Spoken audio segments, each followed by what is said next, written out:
Thacker? Wow, that was a good clap. Oh my god. Anyways, today we'll be discussing, is Garten of Banban a ripoff of Poppy Playtime? I assume most of you probably heard about the new game, Garten of Banban. No, not you. Sadly. The brand new horror game that's sweeping the internet. It's a fun little 30-minute gameplay experience. But a lot of people are saying that it is a ripoff of Poppy Playtime and Rainbow Friends, but we'll get into that. But today I'm here to solve the answer. Is Garten of Banban, I keep wanting to say banban because that's how it's spelled. Is Garten of Banban a ripoff of Poppy Playtime? Let's find out. Let's actually begin with Rainbow Friends. A lot of people are saying that the designs of the monsters in Garten of Banban are ripped off from Rainbow Friends. And, no. They are obviously inspired, but they're not ripping off the designs. Brightly colored characters. Yeah, inspiration. They're not ripping off their designs. They're not similar in really any way.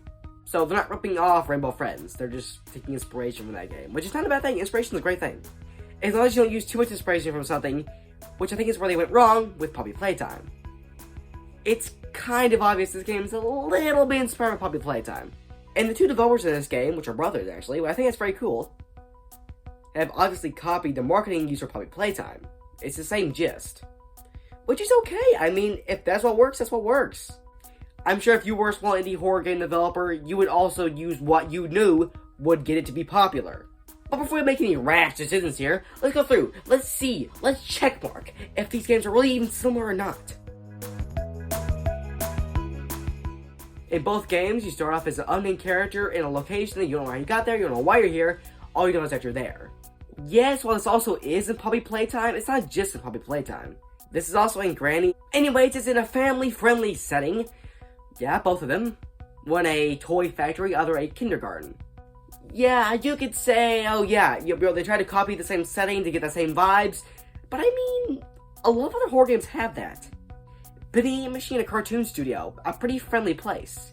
Baldi's Basics, a school. FNAF, a pizzeria. All friendly locations turn horrified. So they didn't necessarily rip off Poppy Playtime in this scenario.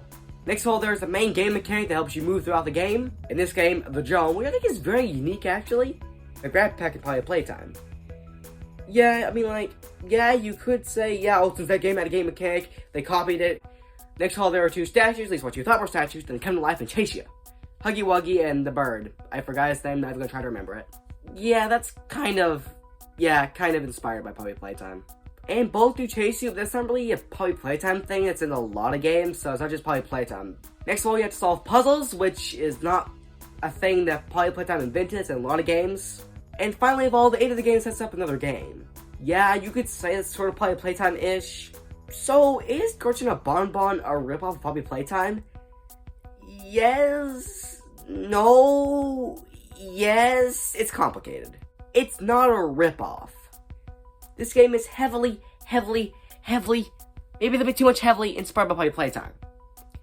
But it's not ripping off beat from beat. It's taking elements from that game and adding them to their own. I'm not saying this game done it the best, but there's potential. And quite frankly, I really don't care that it took a lot of inspiration. As long as the story, the gameplay, and the lore is good, who cares? I guess now, bye-bye, Shared on Thacker.